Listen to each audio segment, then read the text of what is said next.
Okay, सो अब हम बात कर रहे हैं रिलेटिव मोशन इन 1D की। रिलेटिव मोशन ये क्या होता है? नाम से समझ में आता है। रिलेटिव मतलब किसी को कंपेयर करते हुए हम ये मोशन देख रहे हैं। रिलेटिव मतलब किसी से कंपेयर करते हुए मोशन देखना। जैसे फिर से अपन वही एग्जांपल लेते हैं जो अपन ने मोशन समझते हुए लिया था कि आप ये देखते हैं कि जब आप एक कार में बैठे हुए हैं अपने किसी दोस्त के साथ और कार चल रही है, आप दोनों उसमें हैं, तो आप देखेंगे एक दूसरे को, तो आप पाएंगे कि आप दोनों रेस्ट पे हैं। वो आपके रिलेटिव कहीं मूव नहीं हो रहा, आप भी उसके रिलेटिव कहीं मूव नहीं हो रहे, दोनों आजू बाजू की सीट पे बैठे हुए हैं। तो दोनों रेस्ट पे दिखेंगे एक दूसरे को। लेकिन वही तीसरा जो दोस्त आपका बाहर खड़ा हुआ है, वो आप दोनों को साथ में जाते हुए देखेगा, तो बोलेगा कि भैया ये दोनों तो घूमने निकल लिए हैं मुझे छोड़ के, मतलब ये मोशन में है, इन दोनों का मोशन यहाँ पे हो रहा है। तो मैंने बताया था पहले भी कि motion is a relative term. लेकिन अब हम रिलेटिव मोशन को अलग से क्यों पढ़ते हैं, इस बारे में अगर बात करें तो ये हमारे क्वेश्चंस को थोड़ा आसान कर देता है। ये वाला कॉन्सेप्ट जो है, किस टाइप के क्वेश्चंस? तो ऐसे क्वेश्चंस जिसमें दो ऑब्जेक्ट्स के मोशन की बात हो रही हो, एक के बजाय दो ऑब्जेक्ट्स के मोशन की बात हो रही हो। अभी तक हमने जितने भी क्वेश्चंस किए, आपने नोटिस किया होगा कि हमने हर जगह एक ही ऑब्जेक्ट को या एक ही ऑब्जेक्ट का हमने मोशन यहाँ पे कंसिडर किया। अदर देन वो एक क्वेश्चन जिसमें हमने चोर और पुलिस की बात की थी, तो वहां पे दो ऑब्जेक्ट्स मोशन में थे, चोर भी मोशन में था, पुलिस भी मोशन में थी। तो ऐसे क्वेश्चंस को अगर अपन रिलेटिव मोशन के कॉन्सेप्ट से करें, जिसमें एक से ज्यादा ऑब्जेक्ट्स अगर मोशन में है, तो वो जो प्रॉब्लम्स हैं, वो जो क्वेश्चंस हैं, थोड़े आसानी से सॉल्व किए जा सकते हैं। इसलिए अपन इसको पढ़ते हैं अलग से, रिलेटिव मोशन। अब ये रिलेटिव मोशन होता क्या है, इसको आप अगर थोड़ा एनालाइज करें तो आप खुद पाएंगे कि देखिए, अपन 1D की बात कर रहे हैं, वन डायमेंशन मोशन की बात है। वन डायमेंशन मोशन की बात मतलब किसी ऑब्जेक्ट की वेलोसिटी या तो इस डायरेक्शन में हो सकती है या इस डायरेक्शन में होती है, मतलब एक लाइन पे ऐसी दो ही डायरेक्शंस बनाई जा सकती हैं। तो अब इसको अपन प्रैक्टिकली अगर समझें तो याद कीजिए, आप अपने मोशन को, आप अपने गाड़ी में बैठे हुए हैं और आप हाईवे पे चल रहे हैं, ठीक है? तो सोचो कि जो गाड़ी आपके सामने की तरफ से आ रही है, आपको क्रॉस करके जा रही है, ठीक है? हम दो मोशन की बात कर रहे हैं, एक आपकी गाड़ी और एक सामने वाली गाड़ी जो आपकी तरफ आ रही है। जब आप वो गाड़ी आपको क्रॉस करके निकलती है, तो आपको लगता है ना कि यार यार बहुत तेजी से क्रॉस करके निकली है ये, एकदम सट्ट से क्रॉस हो गई, ऐसा फील होता है। लेकिन सोचो वही अगर दूसरी गाड़ी आपको ओवरटेक कर रही हो, या आप किसी दूसरी गाड़ी को ओवरटेक कर रहे हो, मतलब अब दोनों की वेलोसिटी सेम डायरेक्शन में है पर स्पीड अलग अलग है, इसलिए ओवरटेक कर सकते हैं। तो ओवरटेक जब कर रहे हैं, तो आप आराम से पड़ोस की गाड़ी में देख सकते हैं कि कौन कौन बैठा हुआ है, क्या कर रहा है, सब कुछ दिखता है आपको, क्योंकि इतना टाइम आपको मिलता है वहां पे। तो सोचो कि यार आप अगर कांस्टेंट वेलोसिटी से चल रहे हो या कांस्टेंट स्पीड से चल रहे हो, और मैं जो दो केसेस की बात कर रहा हूँ, एक जब सामने वाली गाड़ी आपके अपोजिट डायरेक्शन में आ रही है, और दूसरा केस जब वो गाड़ी आपके पीछे से आपको ओवरटेक कर रही है। ये दो केसेस में बात कर रहा हूँ, और दोनों ही केसेस में जो सामने वाली गाड़ी की स्पीड है वो कांस्टेंट है, ठीक है? आप मान लीजिए आप 50 पे चल रहे हैं, वो 60 पे है। जब आप 50 पे चल रहे हैं और वो सामने से 60 पे आ रही है ना, तो आपको सट्ट से क्रॉस करते हुए दिखेगी वो, आपको बिल्कुल टाइम नहीं मिलेगा देखने का कि उसमें से कौन बैठा हुआ था। ऐसा क्यों हुआ? रिलेटिव स्पीड की यहाँ पे बात आती है। जब आप आपके सामने से वो गाड़ी आई, तो आप ये मानिए कि वो 50 प्लस 60 110 स्पीड से आपसे क्रॉस हो गई, क्योंकि आप 50 से उस तरफ जा रहे थे, वो 60 से आपकी तरफ आ रहा था। दोनों का एक दूसरे की तरफ जाने की जो स्पीड है, वो 50 प्लस 60 110 मीटर पर सेकंड है। जबकि उसी को अगर आप दूसरे केस में बात करें, दूसरे केस में जब आप 50 से चल रहे हैं और गाड़ी पीछे से 60 से आपकी तरफ आ रही है, तो अब दोनों जा तो सेम डायरेक्शन में रही हैं, अब इन दोनों का जो डिफरेंस है वेलोसिटीज का, वो कितना है? 10 मीटर पर सेकंड का। 50 और 60 का डिफरेंस 10 का है। मतलब आप ऐसा मान लीजिए कि अगर आपकी गाड़ी रुक जाए, तो जो पीछे वाली गाड़ी है ना, वो 10 मीटर पर सेकंड से आपको क्रॉस करेगी, इतना धीरे वो चल रही है। वहीं अगर वो फर्स्ट केस की बात करूं, जब वो गाड़ी सामने से आ रही थी, तो आप अगर अपनी गाड़ी को खड़े हुए मान लें, तो वो 110 मीटर पर सेकंड से आपको क्रॉस करके जाएगी। वो इस तरीके का वेलोसिटी है या उस तरीके का मोशन है। तो रिलेटिव मोशन इसी बात से डिफाइन होता है कि दो ऑब्जेक्ट्स जो मोशन में हैं, उनका एक के कंपेयर में दूसरे का मोशन देखना, इसी को बोलते हैं रिलेटिव मोशन। कि अगर ये ए है, ये बी है, तो motion of A with respect to B, मतलब रिलेटिव टू बी, और motion of B with respect to A, इसको कहते हैं रिलेटिव मोशन। अब इसको कैसे डिफाइन करते हैं मैथमेटिकली, वो बात करते हैं। तो अगर ये वेलोसिटी वी ए है, ये वेलोसिटी वी बी है, हमें देखना है मोशन ऑफ या velocity of A with respect to B. अगर मुझे ऐसा देखना है velocity of A with respect to B, तो यहाँ पे रेफरेंस कौन है? रिलेटिव टू बी या विद रिस्पेक्ट टू बी, मतलब बी आपका रेफरेंस है, और उस रेफरेंस के कंपेयर में आप ए की वेलोसिटी को देख रहे हैं।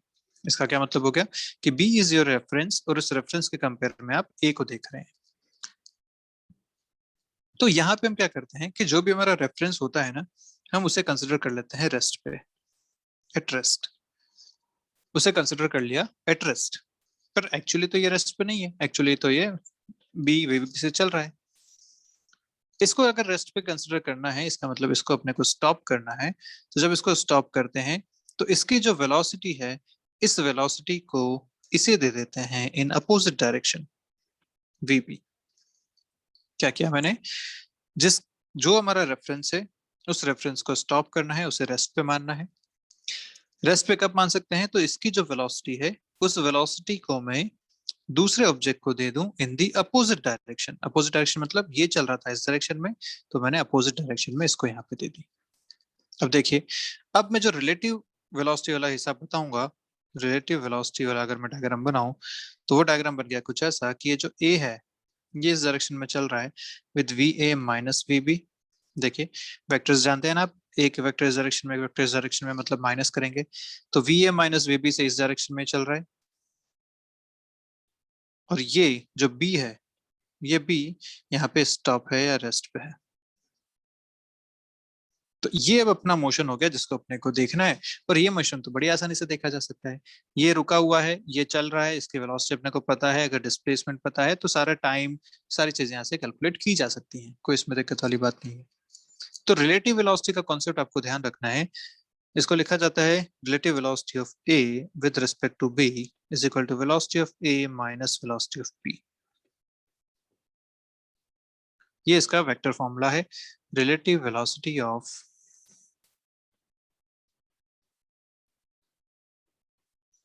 ए with respect to B.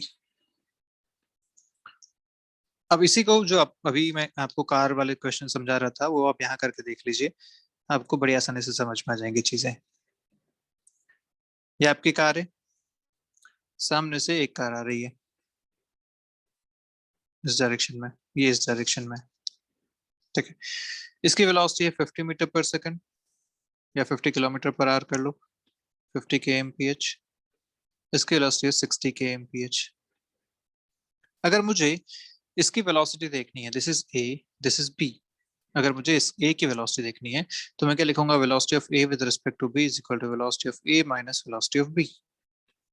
Vector form में आप इस तरीके से लिख सकते हैं।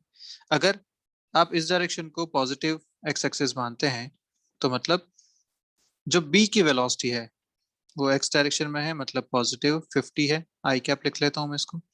और जो ए की वेलोसिटी है वो है नेगेटिव 60 आई कैप। ये बात आप देख पा रहे हैं। अगर ये एक्स एक्सिस है, आई कैप इस डायरेक्शन में है, ये वेक्टर इस डायरेक्शन में है, तो -60 आएगा। ये वेक्टर सेम डायरेक्शन में है तो प्लस आएगा, +50 आई कैप। अब इसको यहाँ पुट करके देखिए, V A minus V B, तो V A is -60 minus V B is 50, answer आया -110 आई कैप। देखिए ध्यान से, हमने ये बोला था कि अगर मैं इसको रोकना चाहूँ, मैं देखना चाहता हूँ विद रिस्पेक्ट टू ए, तो मैं ए को रेस्ट पे ले आऊंगा, sorry with respect to B मैं देख रहा हूँ, sorry, velocity of A with respect to B, तो मैं बी को रेस्ट पे ले आऊंगा, बी इज एट रेस्ट। और ए जो है उसको मैं बी की वेलोसिटी अपोजिट डायरेक्शन में दे दूंगा। तो इसके पास 60 ऑलरेडी थी, इसकी ये 50 जो है इसको मिल जाएगी अपोजिट डायरेक्शन में। अपोजिट मतलब किसके? जो ये ओरिजिनल है इसके अपोजिट, इस मतलब इस डायरेक्शन में। तो यहाँ पे इसको इसको रेस्ट पे लाए तो 50 आप इसको और दे दीजिए, टोटल इसकी वेलोसिटी कितनी हो गई? 110 मीटर पर सेकंड या 110 किलोमीटर पर आवर। तो ये दोनों तरीके से आप देख सकते हैं। आप चाहे तो ये वेक्टर फॉर्मूला याद रखिए, velocity of A with respect to B equal to V A minus V B. यहाँ पे वेक्टोरिकली अपने को रखना है, ये ध्यान रखना। वेक्टर मतलब साइन के साथ वैल्यूज आएंगे, प्लस माइनस के साथ वैल्यूज आएंगे। या फिर बड़ा आसान सा तरीका ये है कि जिसके रेस्पेक्ट में आप देख रहे हैं उसको रेस्ट पे ले आइए, और उसकी जो वेलोसिटी थी वो दूसरे वाले को अपोजिट डायरेक्शन में दे दीजिए, तो आपका आंसर बड़े आसानी से आ जाएगा। तो मैं लिख लेता हूं, velocity of A with respect to B जब हमें कैलकुलेट करना है तो क्या करना है, कंसिडर बी एट रेस्ट। ये पहला स्टेप हो गया। दूसरा step, give its velocity, its मतलब बी की velocity, to A in opposite direction.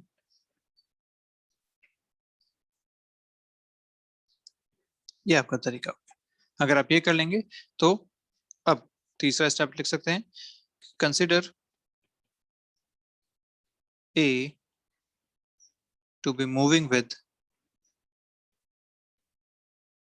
Net velocity. Net velocity मतलब यहाँ पे जैसे नेट वेलोसिटी क्या हो जाएगा, 110। तो अब अपन इसका मोशन मान सकते हैं कि ये 110 की स्पीड से इस तरफ चल रहा है, ये यहाँ पे रेस्ट पे है। अब आपको जो भी पूछा जाएगा कि बताइए ये डिस्टेंस अगर 100 मीटर है तो यहाँ से यहाँ तक आने में कितना टाइम लगेगा, या ऐसे जो भी क्वेश्चन आपसे पूछे जा सके वो आराम से आप बता सकते हैं।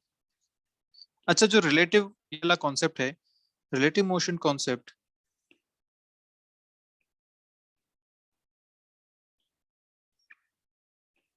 can also be used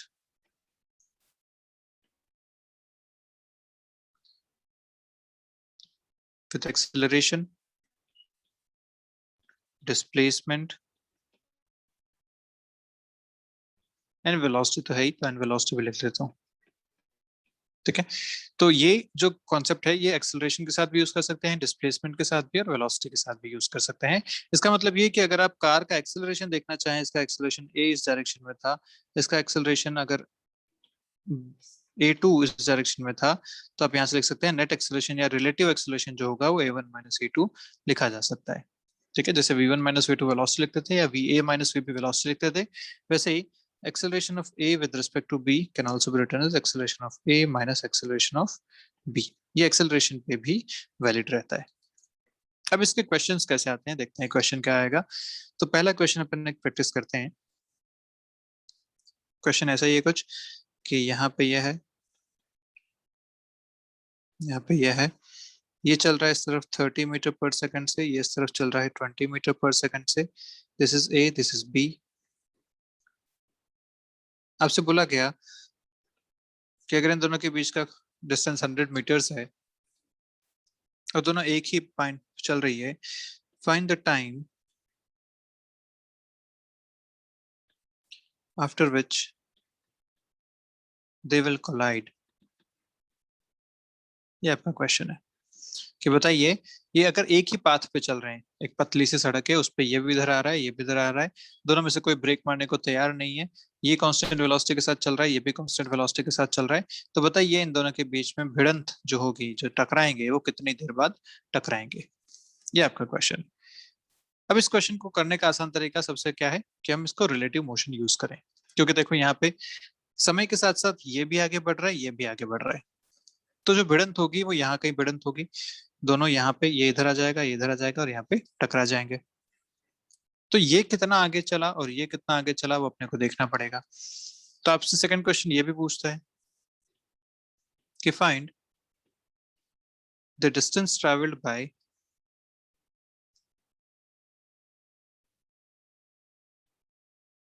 each car before they collide.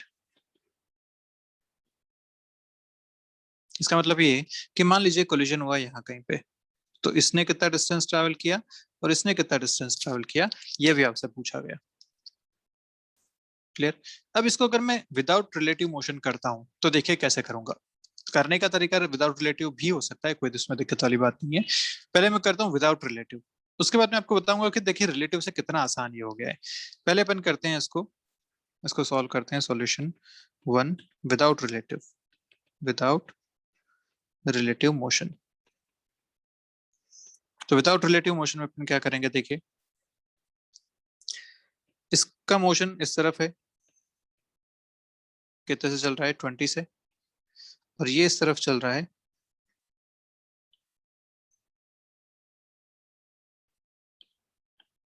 30 से, ठीक है। तो मैं क्या करता हूँ, मैंने माना कि यहाँ पे इन दोनों की भिड़ंत हुई, इसने डिस्टेंस ट्रैवल किया S1, इसने डिस्टेंस ट्रैवल किया S2, और दोनों t टाइम के लिए यहाँ पे चले, उसके बाद दोनों की भिड़ंत हुई। तो मैं लिखूंगा this S1 is equal to ut plus half A T square, या u1 plus half a1 t1 square, S2 is equal to u2 plus half a2 square. यहाँ पे दोनों के एक्सेलरेशन जीरो है, तो ये वाले टर्म्स हो जाएंगे जीरो, तो मैं इसको लिख सकता हूँ क्योंकि एक्सेलरेशन जीरो है, तो this is equal to u1t, this is equal to u2 into T. यहाँ से क्योंकि आपको दे रखा है दोनों के बीच का डिस्टेंस इज 100 मीटर, मतलब जो दोनों डिस्टेंस ट्रैवल करेंगे S1 plus S2, this should be equal to 100 metres. तो यहाँ से आपको मिला ये, यहाँ से आप लिखेंगे this u1 into T plus u2 into T is equal to 100।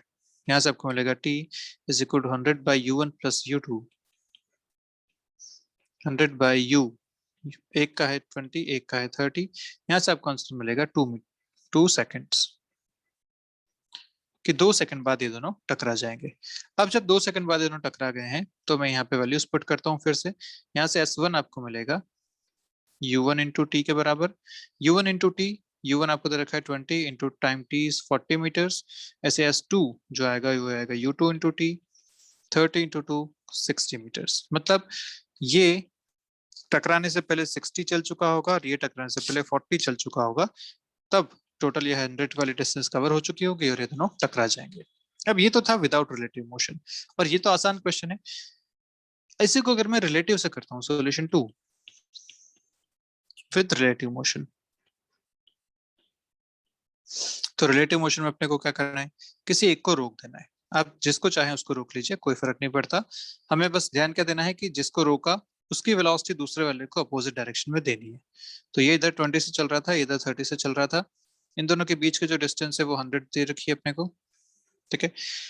अब आप जिसे बोले उसे रोक लेते हैं, लेट्स से अपन इसे रोक लेते हैं, इसको अपन ने रोक लिया, ठीक है, इसको डाल दिया रेस्ट पे। जब इसको रेस्ट पे डाल देंगे तो क्या करेंगे, इसकी जो वेलोसिटी है वो इसको मिल जाएगी इन द अपोजिट डायरेक्शन, तो 30 इस डायरेक्शन में है, इधर मिल जाएगा इसको 30 ऐसा, तो रिलेटिव वेलोसिटी इधर इसको मिल गई 30। तो अब सिचुएशन क्या हो गई, सिचुएशन ऐसी हो गई कि भैया ये चल रहा है यहाँ पे 50 से, 20 प्लस 30 दोनों सेम डायरेक्शन में 50 से, और ये यहाँ पे रुका हुआ है, दिस इज एट रेस्ट। तो सिचुएशन ऐसी हो गई कि ये यहाँ पे रेस्ट पे है, ये चल रहा है, इसकी जो डिस्टेंस है यहाँ से वो 100 मीटर्स है। 100 मीटर्स बाद एक सिचुएशन क्या हो गई कि ये चल रहा है 50 से, 100 मीटर्स दूर एक गाड़ी रेस्ट पे खड़ी हुई है, ये जाके इसको टक्कर मार देगी। पूछा है कि टक्कर कितनी देर में लगेगी, साफ साफ दिख रहा है, देखो कांस्टेंट वेलोसिटी से चल रहा है। हम जानते हैं time is equal to distance by velocity, distance आपका 100, ये है 50, आंसर आ गया 2 सेकंड्स। बड़ी आसानी से आंसर मिल गया आपको 2 सेकंड्स, टाइम आ गया 2 सेकंड्स। अब अपने को पूछा था कि दोनों ने इंडिविजुअल डिस्टेंस कितना ट्रैवल किया, तो इंडिविजुअल डिस्टेंस जब बात करेंगे तो इंडिविजुअल मोशन की बात करेंगे, इस मोशन की बात करेंगे इंडिविजुअल मोशन की। तो डिस्टेंस ट्रैवल्ड बाय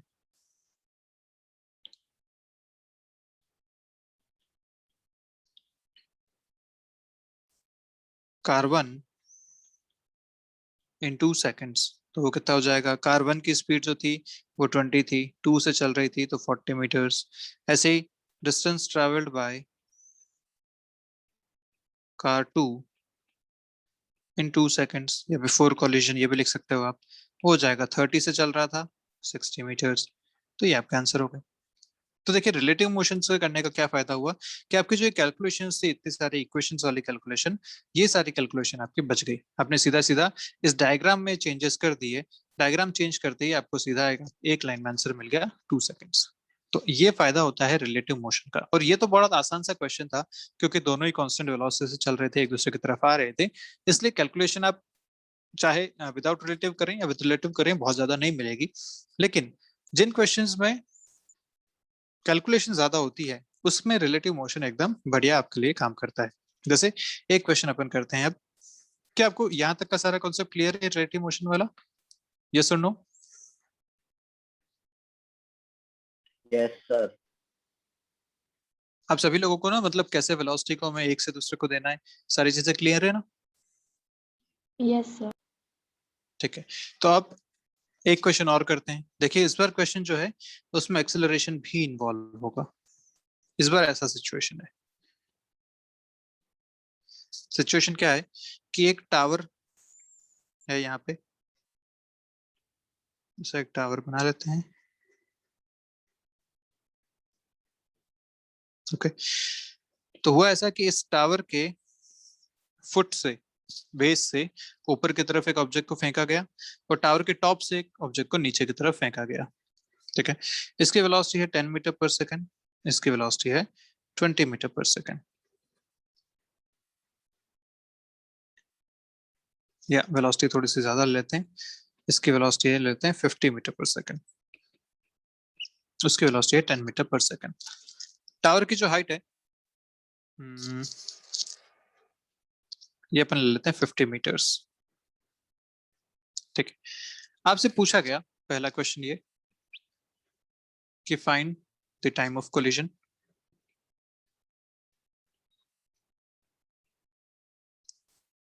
दूसरा question, find the distance travelled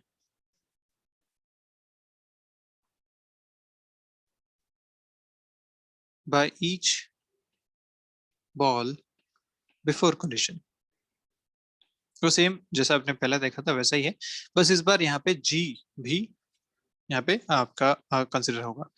जी हमेशा नीचे की तरफ लगता है और दोनों पे यहाँ पे लग रहा है जी नीचे, एक्सेलरेशन इसका भी जी है और इसका भी एक्सेलरेशन नीचे की तरफ जी है। अब यहाँ इस क्वेश्चन को अपन जब रिलेटिव से सॉल्व करेंगे, अगर मैं इसको रिलेटिव के बिना सॉल्व करता हूँ तो देखिए मैं इसको कैसे सॉल्व करूंगा कि मान लीजिए यहाँ कहीं कोलिजन होता है, जैसे कोलिजन यहाँ कहीं होता है। ठीक है, ये डिस्टेंस में मानता हूँ S1, ये डिस्टेंस में मानता हूँ S2, ऐसा कोई कोलिजन हुआ आफ्टर टाइम t, यहाँ पे कोलिजन हुआ तो मैं इक्वेशन क्या बनाऊंगा, S1 is equal to this is U1, this is U2। अच्छा उल्टा लिख लिया, इसको U2 कर लेते हैं, इसको U1 कर लेते हैं। This is U2, this is U1। तो मैं लिखूंगा U1 into T plus half AT square. क्या लिखूंगा ऐसे, U ऊपर की तरफ है, अपवर्ड पॉजिटिव लेके चलते हैं, let's say upward is positive, तो U1 50 into time t plus half, acceleration नीचे की तरफ है -10 लिखा जाएगा t square, this is S1। ऐसे आप S2 लिखेंगे तो लिखेंगे U2 into T plus half AT square. यहाँ पे U2 नीचे की तरफ है तो -10 लिखना पड़ेगा, -10 into T plus half, acceleration is also -10 into T square. अब आप करेंगे S1 plus S2 equal to 50, क्योंकि टोटल जो इसकी हाइट है वो है 50 मीटर्स, दोनों का डिस्टेंस मिला के हाइट कवर हो जानी चाहिए 50।